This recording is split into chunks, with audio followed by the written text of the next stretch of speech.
Olá, boa noite. Ministro Alexandre de Moraes nega pedido de prisão domiciliar para deputado Chiquinho Brazão, apontado como um dos mandantes do assassinato de Marielle Franco. Justiça condena ex-secretários de saúde do Amazonas por desvio de dinheiro público. No Ceará, a Justiça Eleitoral mantém prisão de prefeito acusado de compra de votos. STF nega estabilidade a funcionários seletistas da OAB do Rio de Janeiro. Os desafios do poder público para reduzir o número de pessoas desaparecidas no Brasil. E na série especial sobre a reforma do Judiciário, vamos mostrar como ela ajudou a reduzir de 150 mil para 20 mil o número de processos no STF. O Jornal da Justiça desta sexta-feira, dia 3 de janeiro, começa agora.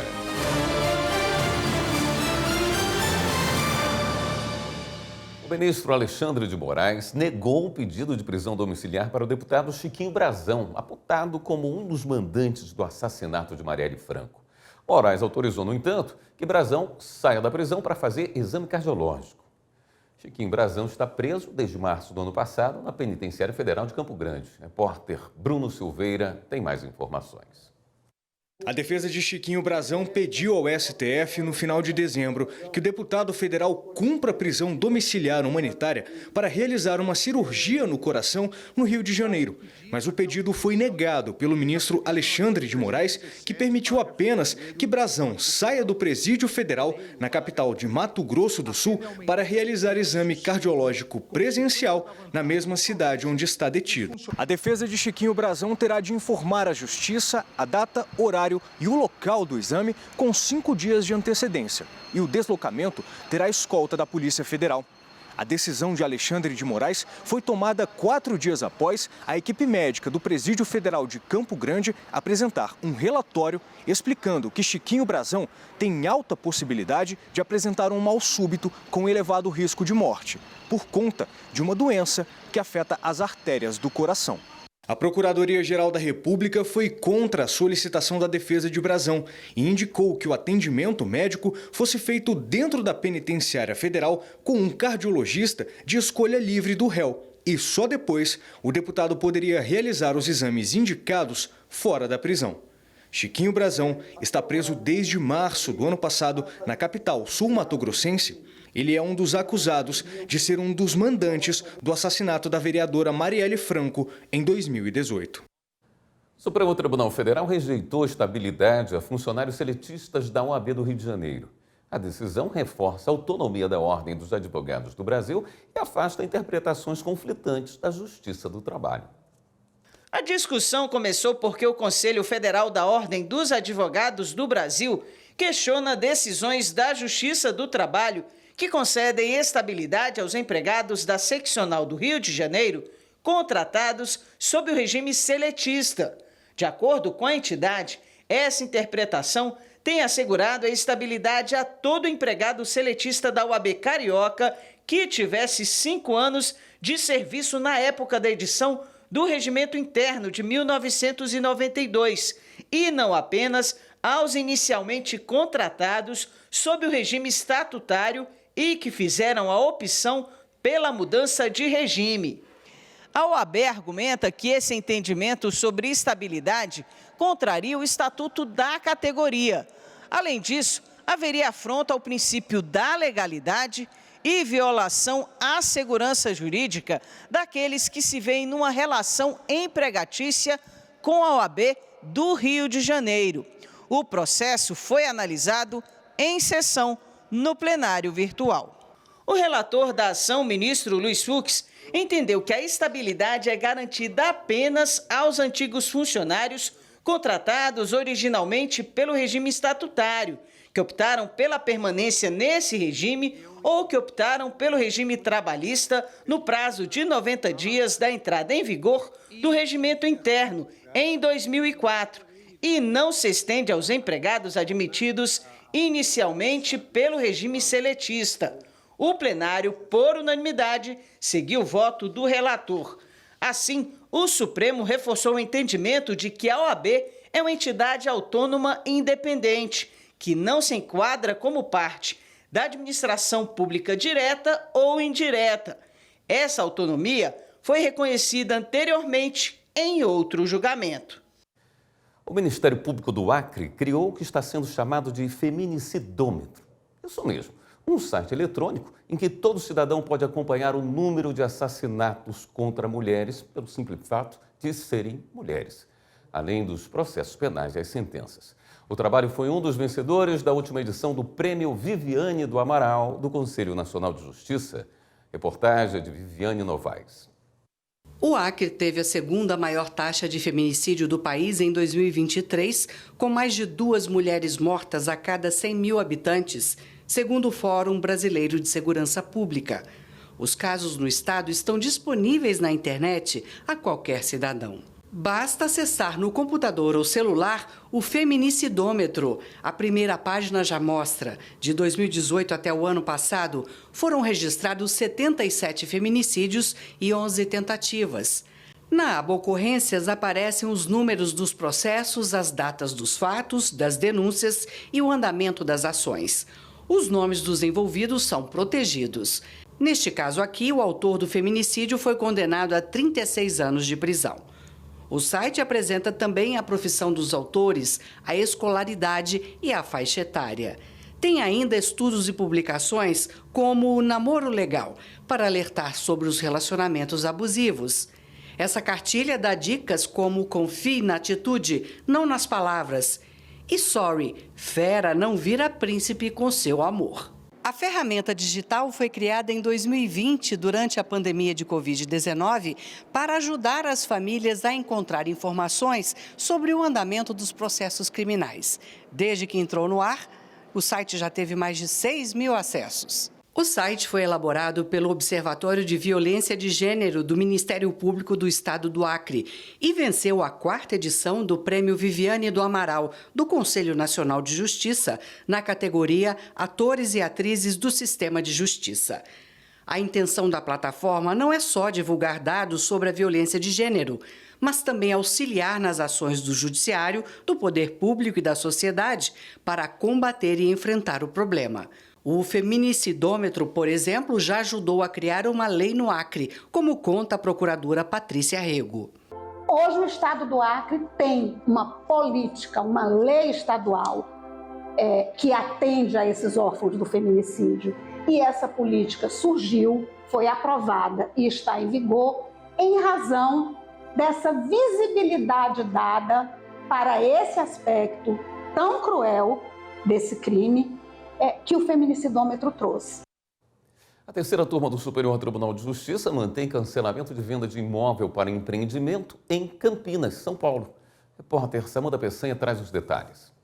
O colegiado entendeu que o cancelamento não está sujeito à decadência, pois o contrato original trazia cláusula resolutiva em caso de frustração do negócio, o que de fato aconteceu devido à impossibilidade de regularização de outros 2 imóveis.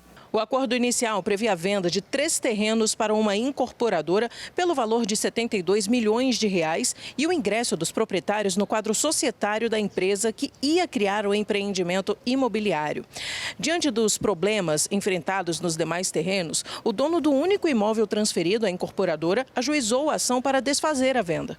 As instâncias ordinárias decidiram pela extinção do instrumento particular de ajuste de intenções que originou o negócio e pelo cancelamento do registro de compra e venda do imóvel. No recurso especial apresentado ao STJ, a incorporadora alegou que o direito de pedir a anulação do acordo teria sido atingido pela decadência, pois já haviam passado mais de 4 anos desde a celebração deste. Além disso, afirmou que o imóvel transferido não estava ligado ao acordo original, mas a outro contrato, cujas obrigações já foram cumpridas. No entanto, o relator ministro Moura Ribeiro destacou que a decadência só pode ser definida por lei ou acordo entre as partes, o que não se aplica ao caso. Segundo ele, o pedido de anulação da escritura se baseia na alegação de que o acordo de intenções relacionado a ela não tem validade e não em problemas de consentimento das partes. Por isso, o prazo de 4 anos não é aplicável. Quanto à alegação de que a venda do imóvel se baseou em outro contrato, o ministro explicou que esse ponto não pode ser analisado devido à súmula 7 do STJ. No próximo bloco, Justiça condena ex-secretários de saúde do Amazonas por desvio de dinheiro público. E no Ceará, a Justiça Eleitoral mantém prisão de prefeito acusado de comprar votos. Nós voltamos em instantes.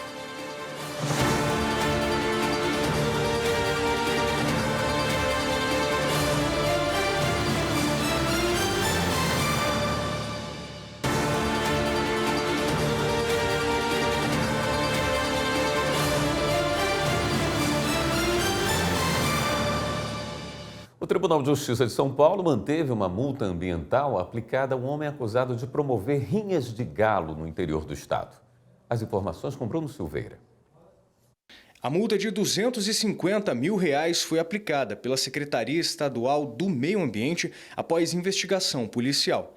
Os policiais encontraram na chácara do homem 167 animais com sinais de maus tratos e mutilação, além de uma estrutura usada para rinhas. O valor da multa foi mantido pela 2ª Vara da Fazenda Pública de Ribeirão Preto e confirmado pela 1ª Câmara reservada ao meio ambiente. Justiça condena ex-secretários de saúde do Amazonas por desvio de dinheiro público. No Ceará, a Justiça Eleitoral mantém prisão de prefeito acusado de comprar votos. E a Justiça nega a ex-policial cumprimento de pena em unidade prisional militar. Acompanhe os destaques. O Tribunal de Justiça do Amazonas condenou os ex-secretários estaduais de saúde do estado a multa e prisão por desvio de dinheiro público. A pena de Edivaldo da Silva é de 5 anos e 3 meses de prisão. E Maria Belém Martins Cavalcante foi condenada a 3 anos e 9 meses de cadeia. Na sentença, o juiz responsável pelo caso destacou que as investigações comprovaram que a dupla desviou dinheiro público com o pagamento superfaturado de serviços não realizados em 2017. O caso veio à tona na CPI da Saúde da Assembleia Legislativa do Amazonas. Outros 4 réus foram absolvidos nessa mesma ação. No Ceará, o Tribunal Regional Eleitoral do Estado decidiu manter preso o prefeito reeleito de Santa Quitéria, José Braga Barroso. Conhecido como Braguinha, o político segue impedido de tomar posse. De acordo com as investigações da Polícia Federal, o prefeito promoveu uma série de crimes, como coação eleitoral, compra de votos e intimidação violenta contra eleitores e candidatos adversários. Práticas que comprometeram a integridade das eleições de 2024, segundo a Justiça Eleitoral. Braguinha foi preso pela PF numa operação que cumpriu mandados de busca e apreensão, assim como o afastamento do vice-prefeito e servidores municipais da cidade. O Tribunal de Justiça do Distrito Federal manteve decisão que negou a um ex-policial militar o cumprimento de pena por tráfico de drogas em uma unidade prisional da PM. O pedido de transferência feito pela defesa do homem argumentou o risco de contato com outros presos. Entretanto, os magistrados entenderam que o militar já desligado da corporação não tem direito de cumprir pena em unidade prisional militar. Por outro lado, o ex-PM ficará detido em local separado dos demais presos na prisão comum. O Superior Tribunal de Justiça anula 3 reconhecimentos criminais falhos e reverte as decisões que condenavam os acusados. Quem explica a repórter Jéssica Castro. O reconhecimento criminal é aquele procedimento no qual uma vítima ou uma testemunha observa várias pessoas de características físicas semelhantes e tenta identificar o responsável por algum crime. Esta é uma técnica muito importante e que pode ser decisiva para o resultado de investigações, mas que também pode apresentar muitas falhas e riscos. Por quê? O ordenamento jurídico muitas vezes não é seguido à risca dentro das delegacias. Muitas vezes o reconhecimento não é um reconhecimento presencial ao lado de pessoas semelhantes e também porque normalmente acontecem reconhecimentos fotográficos. Além disso, podem acontecer aí o certo induzimento por parte dos policiais para que a vítima reconheça um determinado indivíduo. Porque quando a polícia já tem esse banco de dados de fotografias, qualquer outro crime que aconteça do mesmo modus operandi pode haver esse induzimento para que a mesma pessoa seja reconhecida por outras vítimas. Como recorrer ao Poder Judiciário é a saída para alegar que houve um reconhecimento com erros e buscar que ele seja invalidado, muitos casos sobre esse assunto são analisados no Superior Tribunal de Justiça. A sexta turma chegou inclusive a julgar em uma mesma sessão 3 casos diferentes, em que os suspeitos alegaram que o procedimento não foi feito de forma correta. E nas 3 situações, os ministros entenderam que houve falha no reconhecimento e reverteram as decisões que condenavam os acusados. O primeiro caso envolvia a foto de um suspeito apresentada para uma das vítimas, mas a imagem foi retirada de um banco de dados e foi feita 9 anos antes do crime, quando o acusado ainda era adolescente. No segundo caso, o colegiado analisou uma situação em que uma das vítimas disse que não conseguiu observar as características dos autores do crime porque eles usavam capacetes. Mas 2 anos depois, ela foi chamada na delegacia e apontou um indivíduo como sendo criminoso com base em fotografias obtidas em um perfil de rede social. Já no terceiro processo julgado, uma vítima fez o reconhecimento observando imagens de câmeras de vigilância. E a polícia levou em consideração as características físicas e as roupas do autor do crime. Os relatores dos casos foram os ministros Rogério Schietti Cruz e Sebastião Reis Júnior. Eles observaram que nos 3 processos as normas do Código de Processo Penal não foram seguidas, o que resultou em procedimentos limitados e provas frágeis. Seguindo este entendimento, a sexta turma reverteu a decisão que havia determinado o julgamento de um dos acusados pelo Tribunal do Júri e absolveu outros 2. Daqui a pouco, uma novidade tecnológica vai ampliar o acesso ao Museu do Voto no Tribunal Superior Eleitoral. E vamos falar sobre uma forma de conscientizar as pessoas sobre o racismo e capacitá-las para reconhecer, criticar e combater essas atitudes. Nós voltamos já.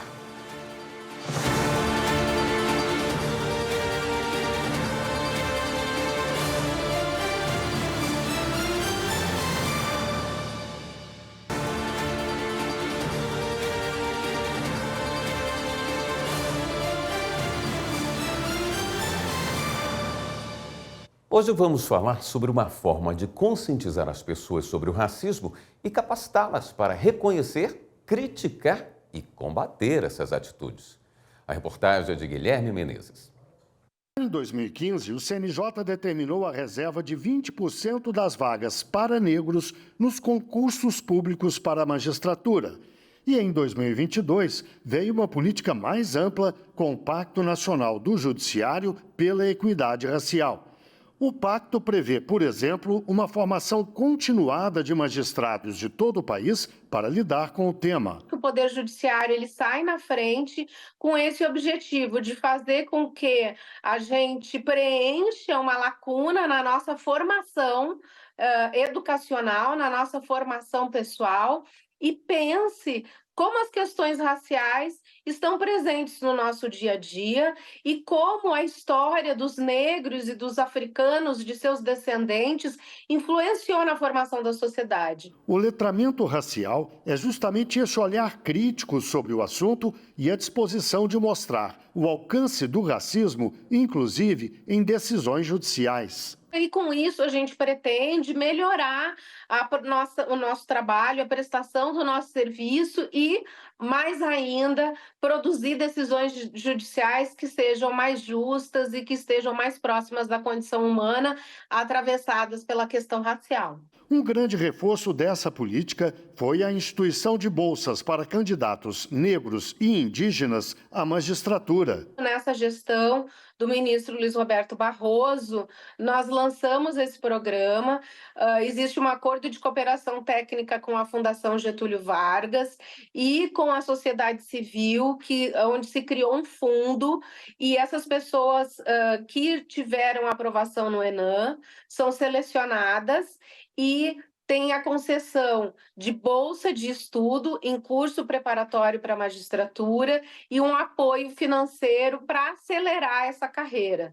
Então, esse é um programa muito valioso também para o CNJ, porque a gente pretende aumentar a participação de pessoas negras no Poder Judiciário. Hoje estamos em torno de 13,9% e o nosso objetivo é que a gente possa atingir os 20%, como a política de cotas prevê. Superior Tribunal de Justiça suspende novamente a decisão que obrigava mais de 40 famílias a deixarem assentamento em Macaé, no Rio de Janeiro. A decisão foi do presidente do STJ, ministro Herman Benjamin. Ele deferiu o pedido do Instituto Nacional de Colonização e Reforma Agrária, o INCRA, para suspender uma nova decisão do Tribunal Regional Federal da 2ª Região, que determinou a desocupação da fazenda Bom Jardim, em Macaé, no Rio de Janeiro. O local é ocupado por mais de 40 famílias. Em dezembro de 2020, o STJ havia suspendido decisão do TRF2, que no âmbito de ação civil pública, ajuizada pelo Ministério Público Federal, determinou a desocupação da fazenda. Com a decisão na época, o TRF2 extinguiu uma ação de desapropriação que tramitava em conjunto com a ação civil pública. A partir disso, o juízo de primeiro grau, entendendo que não havia mais efeito suspensivo no caso, ordenou a retirada das famílias e a devolução do terreno.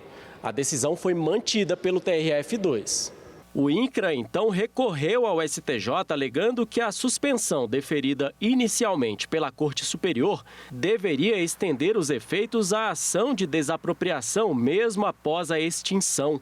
Ao julgar o caso, o presidente do STJ, ministro Herman Benjamin, afirmou que o INCRA demonstrou que a ação civil pública tramita de forma conexa à ação de desapropriação e, por isso, os efeitos da liminar deferida em 2020 perduram até o trânsito em julgado da decisão de mérito na ação principal.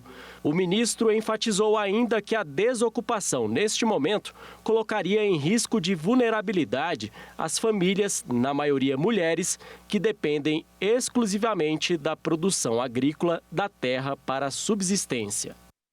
Uma novidade tecnológica vai ampliar o acesso ao Museu do Voto no Tribunal Superior Eleitoral. Estevam Furtado.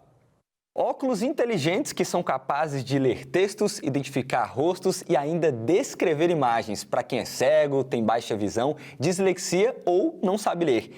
Esse monstrinho tecnológico agora faz parte do TSE. Os óculos têm vários recursos inovadores: leitura de texto em 3 idiomas, português, inglês e espanhol, reconhecimento facial, identificação de imagens e leitura de código de barras. E tudo isso sem precisar de conexão com a internet, mas com auxílio de inteligência artificial. Os óculos vão ficar aqui na biblioteca do TSE, disponíveis para as visitas guiadas ao Museu do Voto. E quem estiver com ele vai conseguir ver de uma maneira única a história da justiça eleitoral. Incrível, né? No próximo bloco, uma decisão do Tribunal Superior do Trabalho sobre pagamento de horas extras em plantão médico. E os desafios do poder público para reduzir o número de pessoas desaparecidas no Brasil. Nós voltamos lá.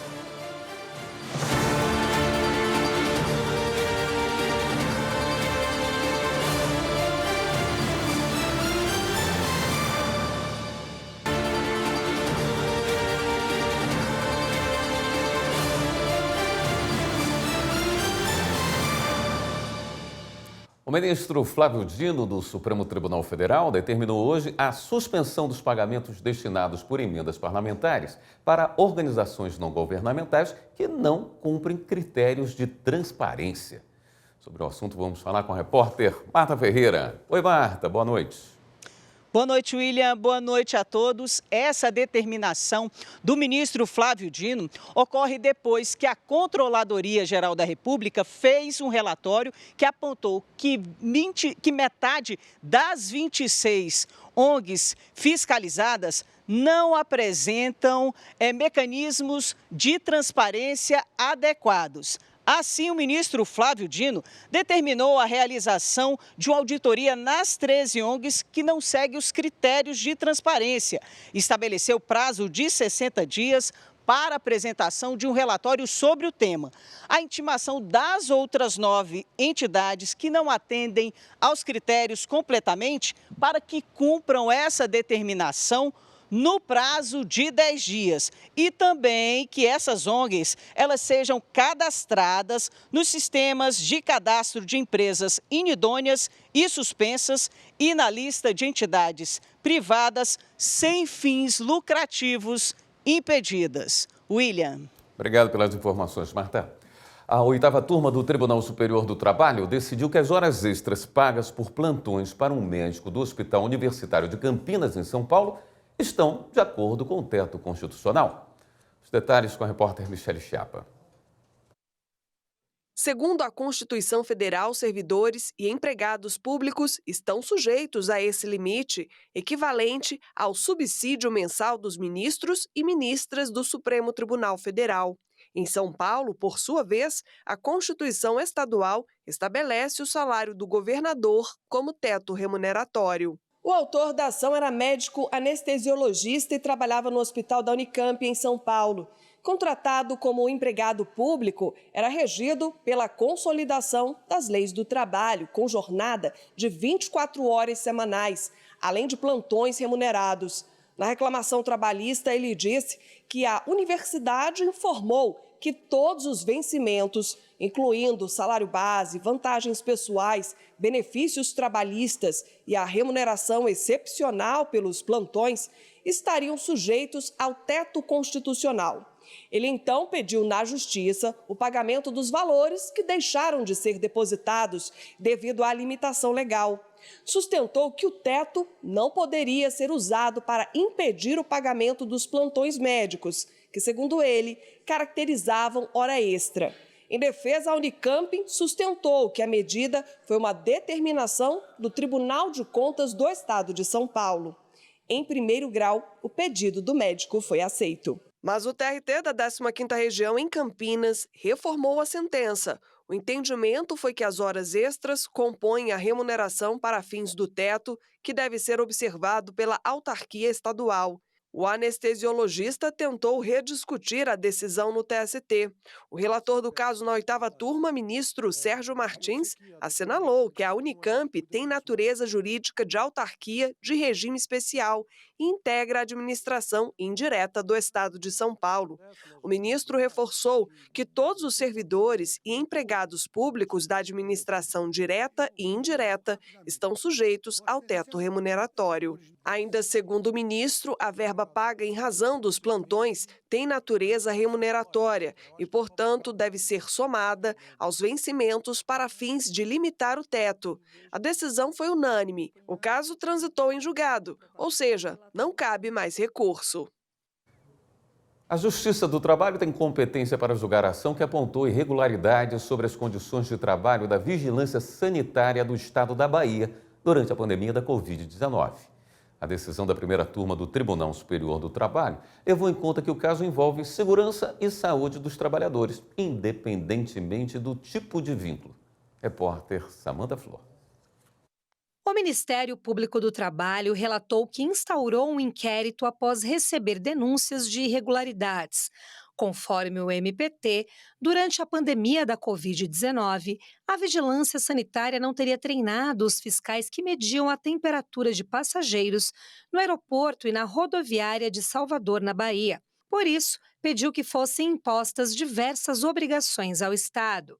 Para preservar a saúde e a integridade dos trabalhadores e trabalhadoras, o MPT solicitou que os fiscais recebessem treinamento para uso adequado de equipamentos de proteção individual e identificação dos grupos de maior risco.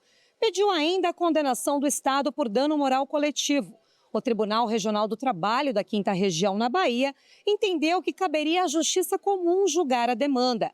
A decisão foi baseada em entendimento do Supremo Tribunal Federal relacionado à incompetência da Justiça do Trabalho para apreciar causas quando as partes estão ligadas ao regime jurídico estatutário, como no caso. O processo chegou ao Tribunal Superior do Trabalho. O relator na primeira turma, ministro Amaury Rodrigues, explicou que, de acordo com a jurisprudência do TST, a restrição da competência da Justiça Trabalhista, estabelecida pelo STF, não alcança as ações civis públicas propostas pelo MPT, que tratem do descumprimento de normas de segurança, saúde e higiene dos trabalhadores. Além disso, as condições previstas em normas regulamentadoras afetam todas as pessoas, indistintamente, e o que estava em discussão não era a natureza do vínculo empregatício. Com a decisão, o processo deve retornar à 17ª Vara do Trabalho de Salvador, na Bahia, para julgamento. Ainda cabe recurso. Um problema que desafia o poder público e os investigadores. No Brasil, quase 10 pessoas desaparecem a cada hora, segundo o Anuário Brasileiro de Segurança Pública. Apenas em 2023, por exemplo, foram registrados mais de 80 mil casos no país. maioria de adolescentes de 12 a 17 anos. Em seguida, jovens entre 25 e 29 e, por fim, idosos e crianças. Além da dor de não encontrar a pessoa querida, a família ainda tem que lidar com as questões legais. Vamos conferir na reportagem de Leonardo Ferreira. Cada caso de desaparecimento tem uma motivação e há muitas possibilidades. Por exemplo, conflitos familiares, uso de drogas e álcool, transtorno mental, depressão, violência, maus tratos, abuso sexual, trabalho escravo, adoção ilegal ou tráfico de órgãos. Como as causas são multivetoriais, também as soluções têm que ser muito multivetoriais. Passa desde uma política, né, de prevenção de violência doméstica, né, passa de uma política antipsiquiátrica, no sentido de um tratamento das pessoas, né, com com necessidades especiais que devem ter atenções maiores do Estado, né? Passa também, aí sim, pela repressão criminosa do tráfico humano. No desaparecimento, cada segundo vale ouro. Quanto mais tempo passa, dificulta as investigações. Se uma pessoa tem o costume de chegar em casa em um determinado horário, por exemplo, e não entrou em contato para avisar algum imprevisto ou atraso, o boletim de ocorrência deve ser registrado. Deve ser dada a entrada no procedimento o mais rápido possível. Eu sei que a família tem expectativa que ele chegue no dia seguinte ou na próxima meia hora, mas em termos de resguardo de direitos, né, e de precaução, deve ser o mais breve possível.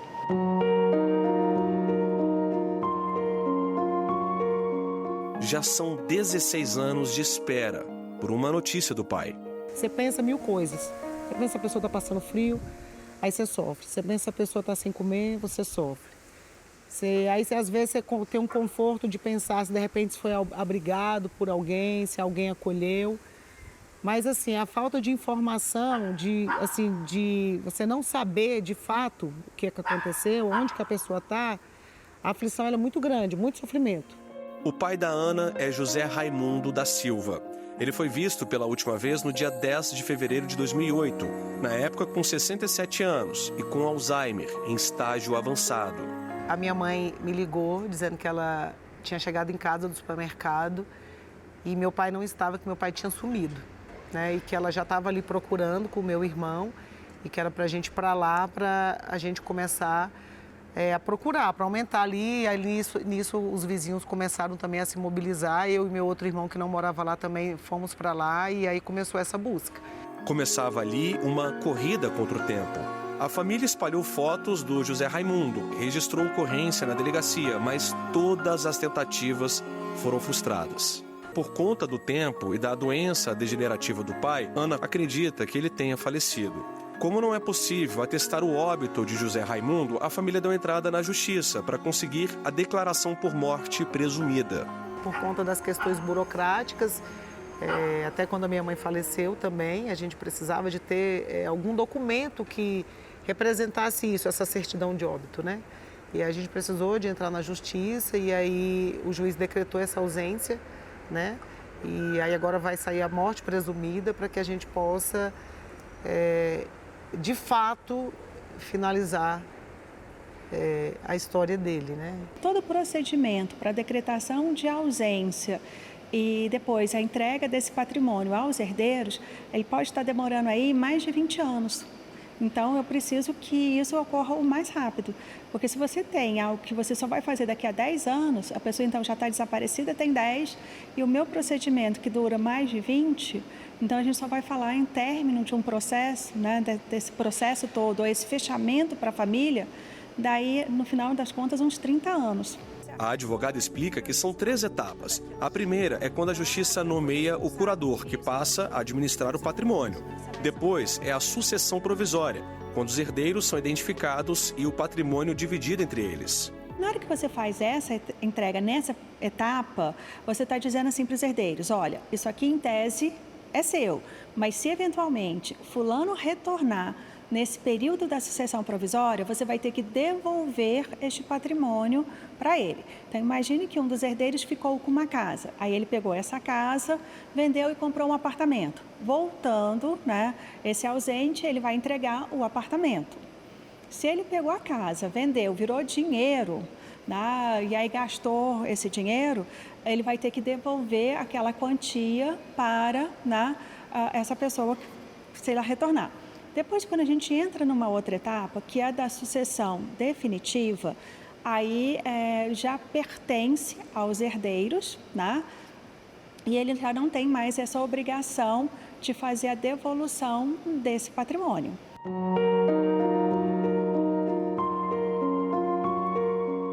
Um luto da dúvida, da ausência, da angústia e da saudade. Eu acho que a gente, como filha mulher, tem a coisa do pai, assim, desse cuidado da proteção. Então, para mim, é como se uma saudade de desamparo, sabe? O meu pai, que não está mais aqui, que é aquela pessoa que eu contava, né? Que eu tinha como meu protetor. Então, é bem difícil. Daqui a pouco, o Tribunal de Justiça de Mato Grosso conquista selo diamante no Programa Nacional de Transparência Pública. E na série especial sobre a reforma do Judiciário, vamos mostrar como ela ajudou a reduzir de 150 mil para 20 mil o número de processos no STF. Voltamos já.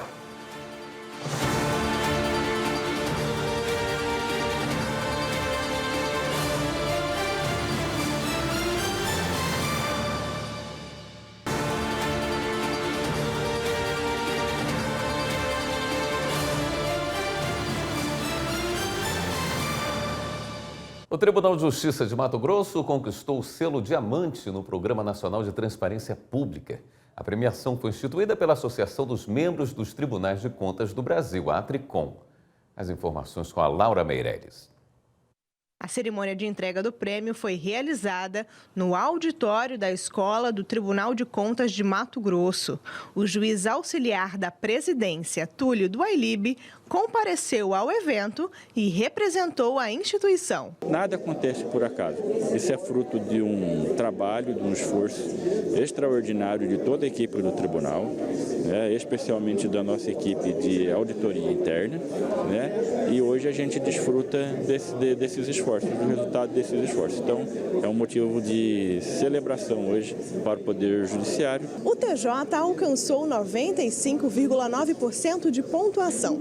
Para chegar neste nível de transparência, os avaliadores do prêmio verificaram 230 itens do portal da transparência da instituição.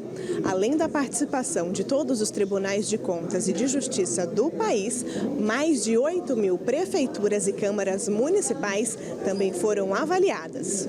A gente tem uma satisfação muito grande de entregar, porque é uma prova de compromisso da desembargadora Clarice e de continuar com essa responsabilidade da transparência ao Poder Judiciário do Estado. Em Mato Grosso, das 288 instituições avaliadas, 65 pontuaram acima de 75% e receberam o selo de qualidade. O acervo de processos do Supremo Tribunal Federal caiu de 150 mil para 20 mil. Esse é um dos resultados da Emenda Constitucional 45, que completa 2 décadas de vigência. A redução só foi possível graças à introdução de vários dispositivos no ordenamento jurídico brasileiro, entre eles a repercussão geral e as súmulas vinculantes. No terceiro episódio da série sobre os 20 anos da reforma do Judiciário, veja o que mudou.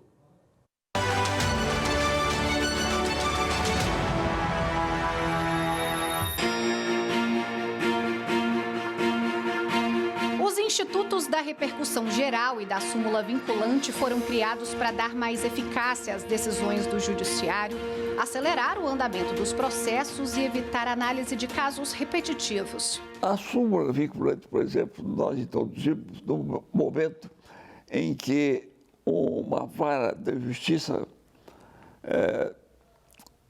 Federal no Rio de Janeiro, num só dia, recebeu 2 milhões de processos. Só a mesma coisa. fundo de garantia de tempo de serviço. Aquilo nos chamou a atenção e redigimos na comissão a súmula vinculante. Depois veio a repercussão geral e tal.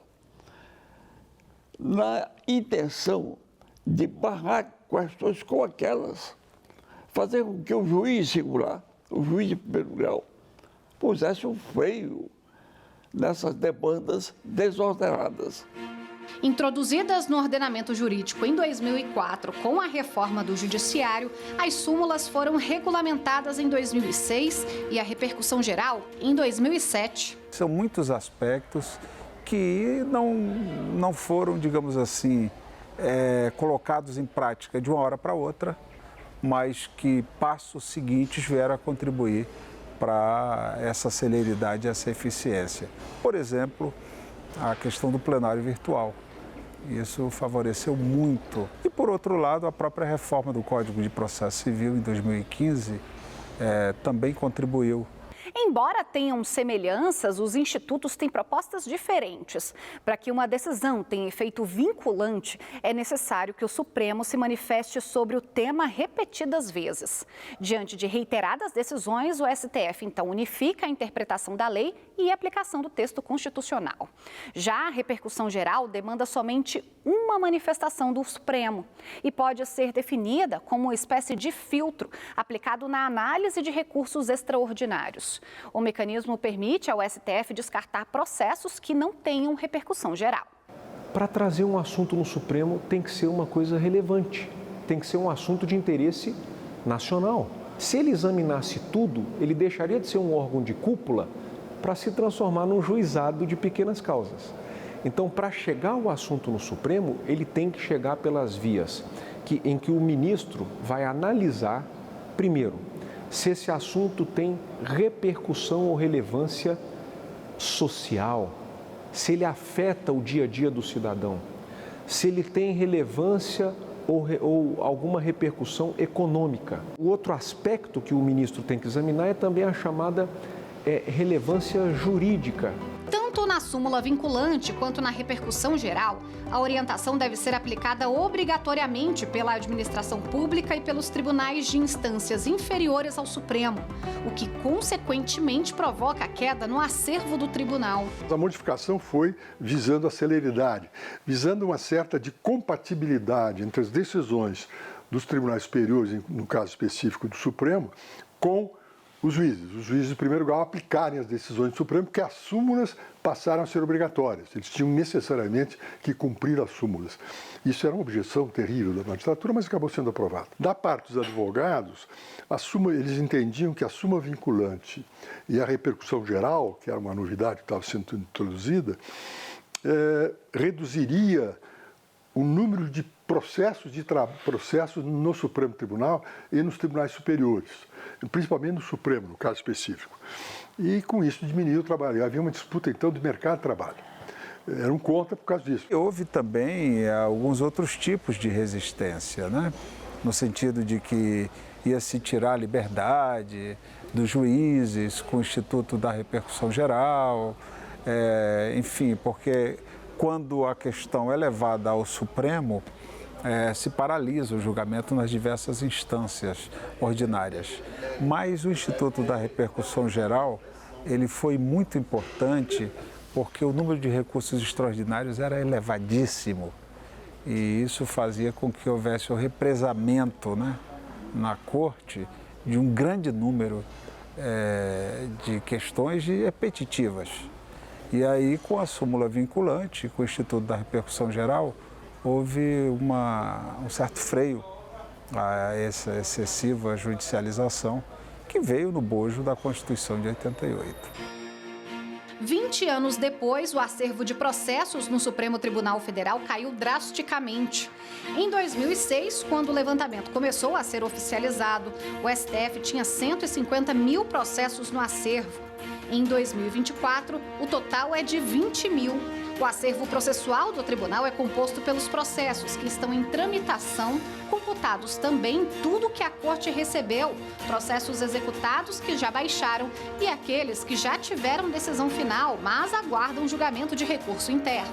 Nós talvez tenhamos a Suprema Corte que mais julgue casos no mundo. O Supremo dá conta de tudo, por incrível que pareça. Nós temos um desempenho dos gabinetes impressionante. Ao longo dos anos, súmula e repercussão geral, mesmo em sintonia, seguiram trajetórias diferentes no Supremo. A repercussão geral segue firme. Já as súmulas vinculantes tiveram grande popularidade até o início da década de 2010, quando praticamente caíram em desuso. Mas o Instituto, que vinha perdendo fôlego, voltou a ganhar força em 2024, com a edição das súmulas 60 e 61. As duas fixaram critérios para a concessão judicial de medicamentos de alto custo ainda não incorporados pelo SUS, o Sistema Único de Saúde. Eu diria que sem esta reforma, da qual a sociedade participou, como disse, com as suas sugestões, com os debates internos, sem ela, nós estaríamos hoje mergulhados num caos no Poder Judiciário.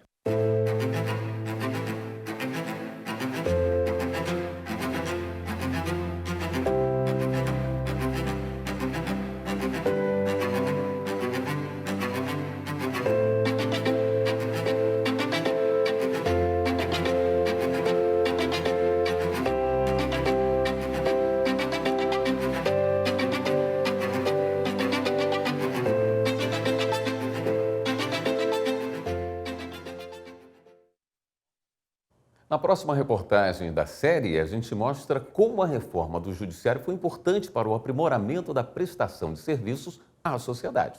Não perca! Esta edição do Jornal da Justiça fica por aqui. Uma boa noite para você, um ótimo fim de semana.